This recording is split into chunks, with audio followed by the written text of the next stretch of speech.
Good afternoon, everybody, and welcome to today's Better Managers Briefing. I'm Anne Franca, Chief Executive of the Chartered Management Institute, and each Friday we bring you the news and interviews with management experts on the matters that really matter today in these difficult times. Today, I am welcoming two wonderful companions who are also experts in the financial sector, and they are Melanie Richards, CBE, who is the Deputy Chair of KPMG and an expert on debt restructuring, and then my second guest, Janet Thomas, who is Chair of Infinity Capital Partners and a past President of Women in Banking and Finance. So welcome to both of them. And if we could bring them into the broadcast now. Melanie, welcome to you. Hi, Anne. Lovely to be here. So thank you both for joining us, and we're going to talk about money matters, and obviously you're both financial services experts. So let me start off by asking you, what do you think of all the financial support the government has been providing, and what do you think about how banks have behaved so far during this crisis? What's been good and less good in your view, and do you think that the mechanisms are being fairly distributed and used? Big question. Mel, let's start with you. Well, that is a big question, and maybe I'll start with some reflections and then I'll pass over to Janet for hers. But look, I think the government had to respond very rapidly, and so it's very, very easy to sit with the benefit of hindsight and say, well, maybe things could have been handled differently. I think they responded well. I think they responded actually pretty decisively at the outset. And by definition, they've had to come up with schemes that have been pretty blanket in their impact in terms of, but they've been pretty responsive. So whilst maybe there were a few stumbles in the early part of the process where, things didn't quite work, we moved from 80% guarantees to 100% guarantees, they have been very, very responsive. And so I hesitate to be critical, because I actually think in the circumstances, they've done a pretty good job. And they've listened and taken feedback and adjusted and recalibrated. I think what's going to be interesting is the next phase, where I think now they've had time. I think by definition, they're going to have to think about being more targeted in their approach, not least because of the financial cost and impact of what's being done to the public purse. But overall, I think not a bad performance, to be honest. And I'm sure there are people on the call whose maybe personal lived experiences haven't necessarily been 100% great. But look, let's be honest, these are unprecedented circumstances, and I think they've responded well. Great, thanks for that. And Janet, what are your thoughts? They're pretty much in line with Melanie's thoughts, actually. I was really impressed by the speech that our Chancellor delivered in terms of offering support for, let's face it, when have you ever known in your working career a virus that has stopped the whole world from moving? I mean, we are really, really and truly in unprecedented times. And I think if you compare what the government has put in place in terms of protecting the economy and people's livelihoods, if you compare that to other countries, I think the government has behaved very responsibly, and they have been extremely creative.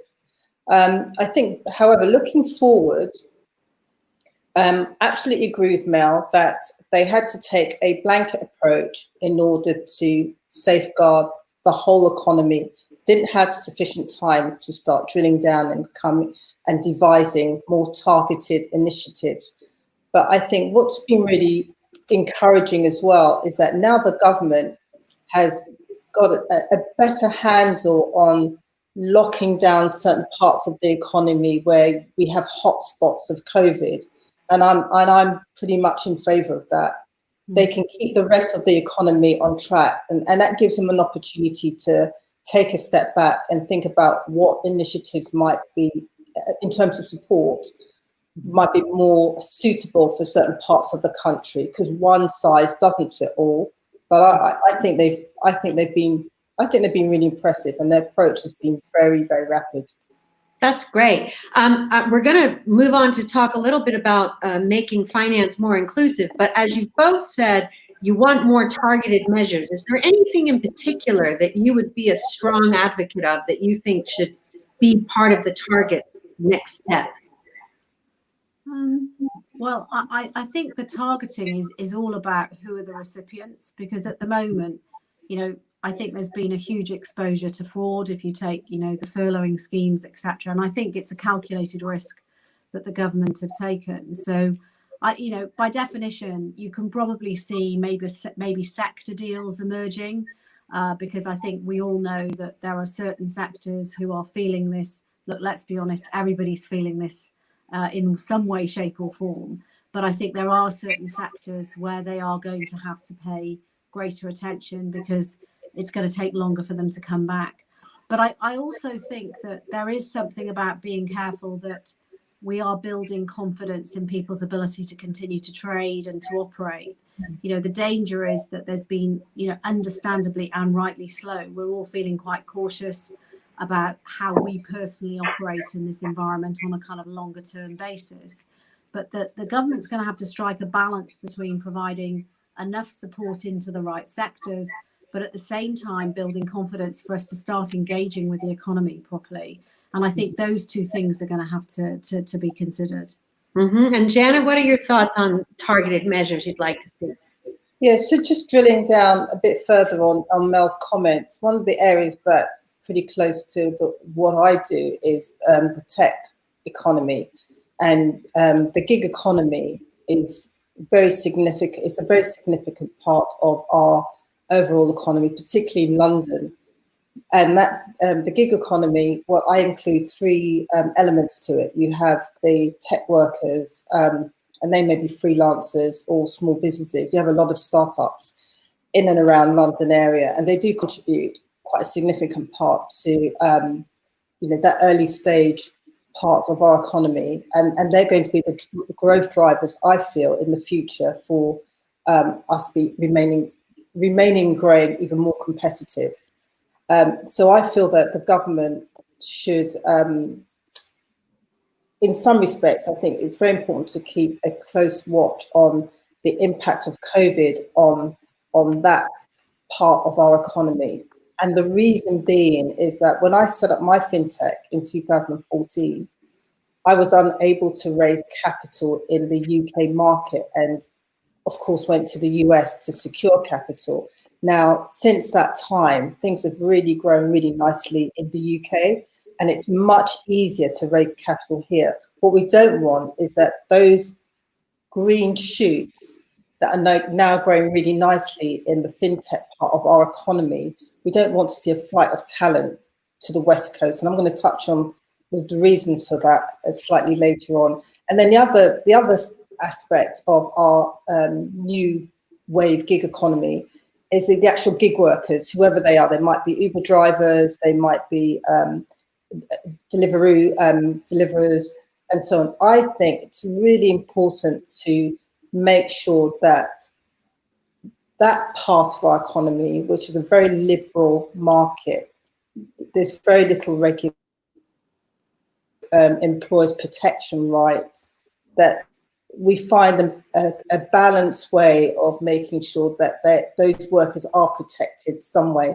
and they don't fall through a safety net, which brings poverty and a disadvantage that enables them to get back into the workforce, because we'll need that part of the workforce to keep the economy bubbling over nicely. So I think that for me personally, I think that it's a very important part of the UK economy that the government needs to look at carefully in order that it can continue to make sure that Britain's economy is competitive in the long term, medium to long term.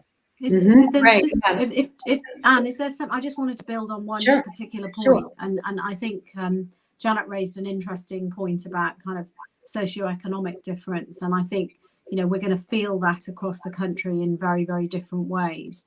And I do think that the government could think about what it's doing to fund local communities, to drive local economies, as much as think about it in a kind of macro sector context. And I know, they're obviously talking about huge infrastructure, potential investment to continue driving the economy. But I imagine and expect them to look at this not just on a sector basis, but also a geographic basis, because I think there are parts of the country that are going to feel this more acutely, and we're going to have to think very thoughtfully about how we maintain support for those parts of the country. Absolutely, really important point. And another aspect that many think we do need to put more thought in is something that I know is close to both of your hearts. You're both very active diversity campaigners, and of course, financial services is one area where progress pre-COVID has been very slow. What do you think have been the main pre-COVID barriers that have prevented progress for women and for minorities and Black minorities in particular? And then I'm going to ask you how we fix them. But first, what do you think those barriers are? Maybe Janet, start with you. Yeah, I completely agree, and I've been disappointed over the lack of progress on the diversity front. I think one of the key problems that we have when we talk about diversity is that as a group, it's a big group because you have women, and the different ethnic groups, and so I feel that with that inertia, I think there's two factors. The first thing is that not so much with women, because I think if you look at the 30% Club and the movement since the club came together in 2010 and being strongly campaigning for greater female representation on boards. I mean, if we look at the FTSE 100 and FTSE 350, the targets even set by the Hampton-Alexander Review in 2016, those to meet 30% by 2020, those targets have been met. Okay, but the proportion of women in senior roles is still woefully short. It's still woefully small, and for ethnic minorities, particularly Black workers and Black executives and senior executives, it's almost non-existent. And the reason for that is I think that as a salesperson, if I want to make a change to business, or if my sales are lagging, I set measurable targets and I track and monitor and I change in order to reach a performance. And somehow I can't understand why that has not been the approach for meeting diversity objectives. That's the first thing. The second factor is that I think that having a broad category like diversity and even BAME is you have an aggregate set of data which actually gives a very misleading picture. And what should have happened was categorization for each group and then targets set so that one could monitor progress. So I think for me, I think those are, even before you get to barriers, the methodology for tracking progress is not as rigorous as it should be. So those are two very important points. Mel, what are your thoughts on this topic? Well, I'll build on them because, you know, Janet's made some great points there. And particularly, as you know, Anne, I'm a big fan of targets and measurable targets. But Janet makes some important points about what are the targets we're using and what are we measuring ourselves against. But I think for some organisations that those have been features. And clearly, there's still a lot of work to be done, even in those organisations. And I suppose the slightly contentious, maybe some people would say contentious thing I would say is that I think until organisations really, really accept and acknowledge that they are not operating as meritocracies, then we won't make progress. Mm-hmm. And I think, you know, you can't, you know, what was it? Einstein's definition of insanity is you do the same thing over and over and again and you get the same result. And, you know, as somebody who's been working in and around this agenda for a very long time, you know, I am very proud of some of the things that, you know, we can point to as achievements. And look, the quality of conversation has moved on immeasurably. The engagement of senior business leaders has moved on immeasurably from, you know, 10 plus years ago. And goodness, wouldn't it be sad if we hadn't? But unless we as senior leaders all start to acknowledge that our organisations can't possibly be meritocracies where we have cadres of people who are not progressing through the organisation, then we will never achieve true equality. And that's like a very, very big elephant in the room. But I do think that the quality of conversation is improving, but we have to keep holding ourselves to account on that test. Yeah, and set the targets, as you've both said. So, okay, now post-COVID, how do we address and accelerate this progress? And what can government do, employers do, and individuals do to help drive the changes you both said need to happen? Who wants to take that one? Well, I'll start. I think that one of the interesting things that COVID has really revealed, and I think everyone feels uncomfortable with with what they see, is the huge inequalities in our system across all board: healthcare, housing, wages, employment rights. I mean, let's take employment rights. You have, if you're in a senior executive job, it's easier for you to work from home. But if you're one of the frontline workers, you're out on the front line, you're exposed, and in the frontline jobs, we see a high proportion of ethnic minorities. So what COVID has revealed is in some respects, the stark inequalities in our society. And I don't for 1 minute believe that governments or business leaders feel comfortable with what we're seeing at the moment. So I think it presents, I believe, a fantastic opportunity for us to take a step back and reset.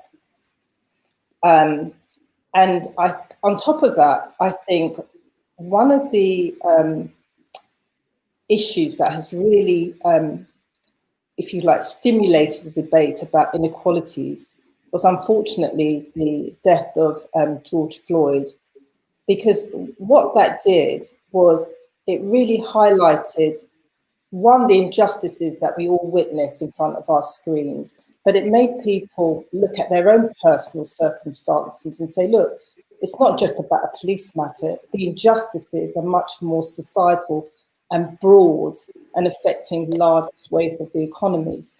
So I was comforted by the number of corporations who reached out and said, look, we now have an opportunity to be much more dynamic in our response to dealing with these inequalities that we see in our organizations and around us. And so there's been a plethora of really great initiatives publicized. But on the other hand, I have been disappointed because I was expecting that the firms, some of the organizations, they've had diversity on their agenda for a long time. And there was, some firms came out, but not enough firms came out and said, look, we do have the targets. We have been trying, here are the pitfalls and here are the things that have worked. And what we're going to do is move forward on the progress that we've made so far and to increase our progress. And I think that the organizations who have done that, what individuals see from their Black employees is an organization that's willing to make a difference. So my key takeaway to those organizations is that they need to do much more to show that they are committed to making the change. And maybe if we get a chance towards the end, I can say what they can do, like maybe using specialist headhunters. I can drill a little bit deeper into that. Mm-hmm. Okay, great. And Mel, what do you think really needs to change to accelerate all of this? Well, I think people have to. I mean, Janet's touched on a whole range of things there, but I do think people have to get more systematic. And I think it's not just the targets; it's taking apart their entire kind of system and understanding where it's falling down. And look, the truth is, if there were a silver bullet, I mean, I can't tell you how many times I've sat in front of other people and been asked this question, well, what's the single thing that's going to make the biggest difference? And what we all know is this is hard yards and it doesn't involve one single thing. And the biggest thing that I think, Black Lives Matter is doing is creating a very, very important conversation about people's really, truly lived experiences inside their organizations. And I couldn't agree with Janet more that really it's not just about, actions speak louder than words. And so it's a question of not just hearing what's happening, but also acting upon that and recognizing that this isn't something that's going to be fixed in 6 weeks or 6 days or 6 months. It's going to take real concerted effort. I mean, one area I did want to touch on was just very briefly the question of what is government's role in the middle of all of this.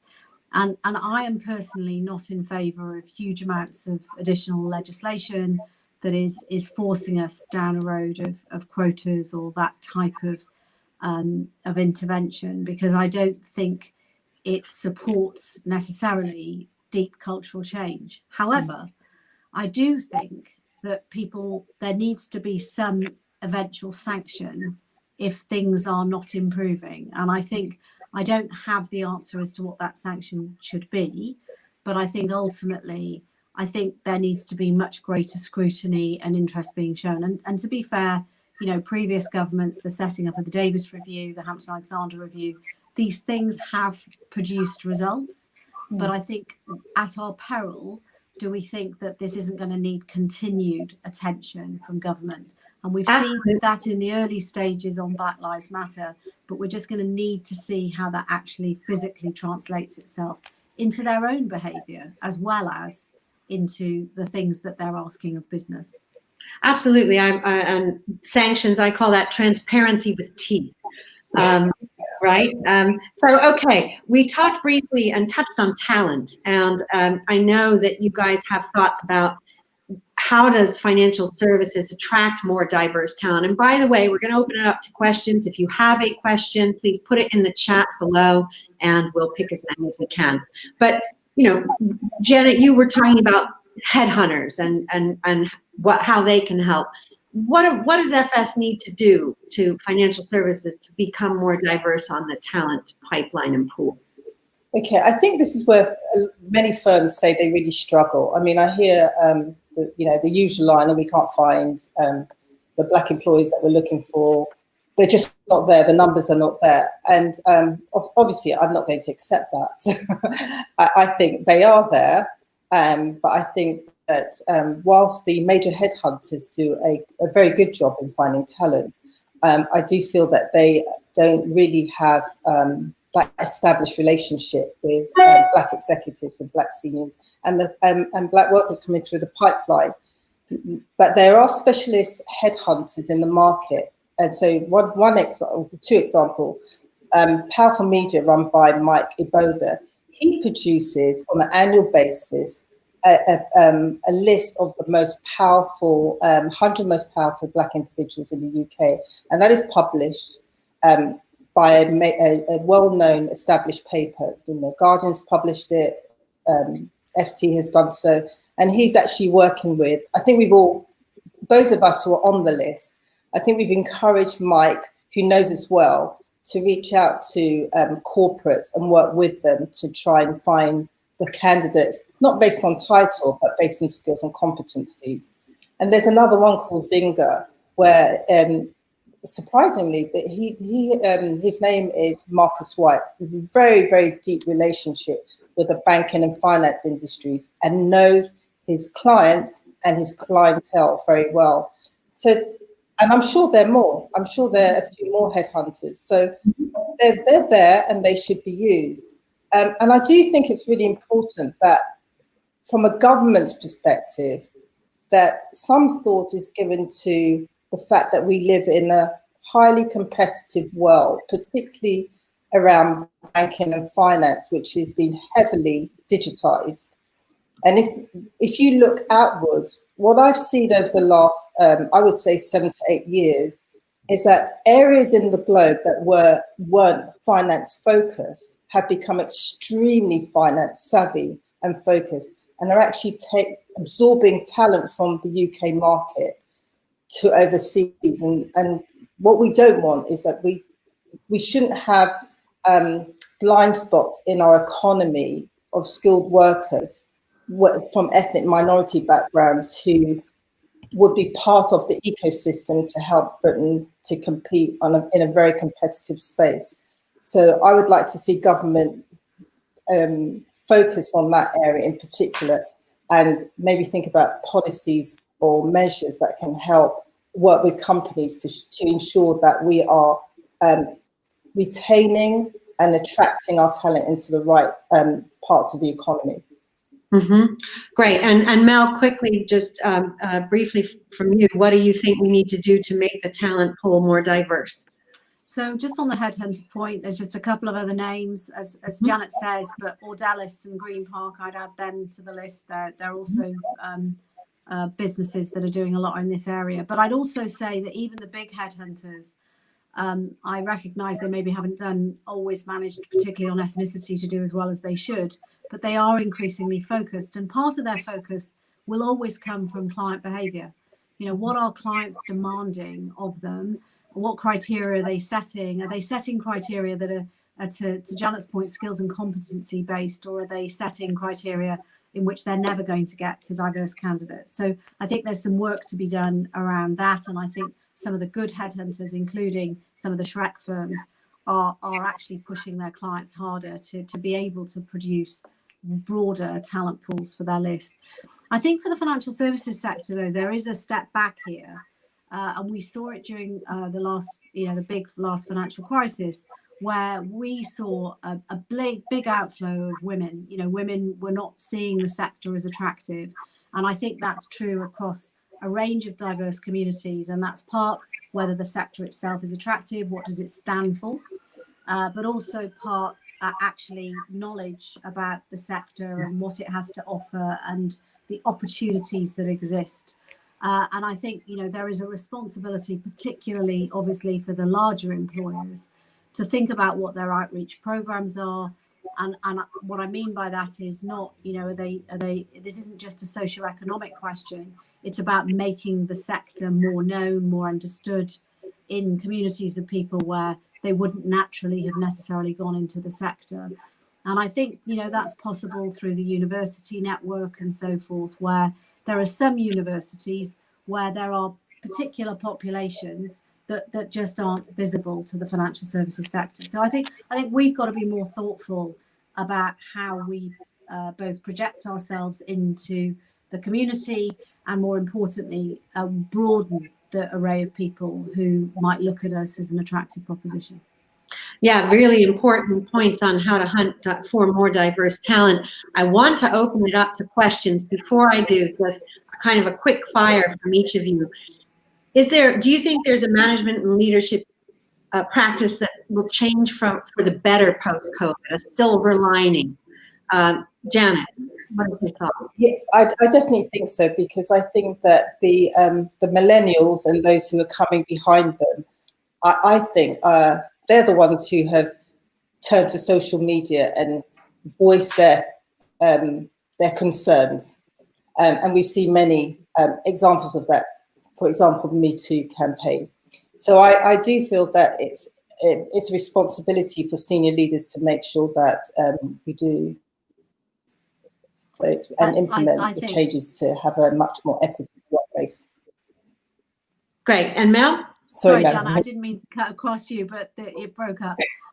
Just very briefly, I think we knew before the crisis that the world was moving so fast, so quickly, that we needed to have leaders who were much more inclusive, much more adaptive, much more collaborative. And this pandemic has thrown all of that into sharp relief. And I think it will make leadership better for those who pay attention to what's needed going forward. Great. I completely agree with you. I want to give those on the broadcast time for questions. The first from Kashef. I work for an apprenticeships training provider. How do you feel the apprenticeships market will be impacted in the near future? And how could that help attract a more diverse talent pool? Mel, maybe start with you on that. Well, I'm a huge fan of apprentice programs. I myself didn't go to university, so you know I have a real affinity with that group of people. and those people that are coming that route. I think there are a whole host of reasons why apprenticeships will rise.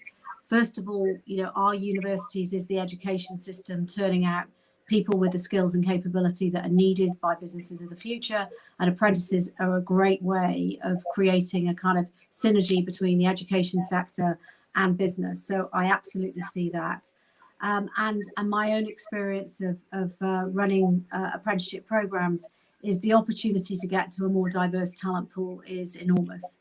And so whoever the questioner was, great question, and really prompted a real route that people should be looking at. Great. Janet, do you agree? Are you a fan? Oh, a huge fan. I went to university, but I actually studied, I did a course that was closely aligned to industry. And so during my internships or in the summer, we had a established route into industry, and I would bring my skills back and my learning back onto the course. For me, it's a wonderful route. Yes. Great. Well, let's hope we have more of it. Time for one more question. This is from Rosie. With the UK now entering a recession, do you feel having diversity across our workforce will play a role in speeding up the recovery? Mel. Well, I've got to say yes. I mean, well, I think the reverse of that question is at our peril. Do we not use the diverse talent we have? And so, I think it's more of a risk if we ignore the talent rather than necessarily just seeing it as an opportunity. But I think absolutely what we know is that we come to better answers, better solutions to problems when we have a diverse group, although it's harder work sometimes, but we'll always get to a better result thinking about it in those terms. So absolutely. And Janet? Yeah, and I'd like to add to that. I think that I feel that for multicultural Britain, exploiting the diversity in our economy will actually help the UK to reach other markets as well. And I'm actually seeing that. So I'm seeing a nice trade of flow between like Africa, India, some of the other countries back to the UK. So it's absolutely to our economic advantage to make sure that we have as much diversity as possible in our workforce.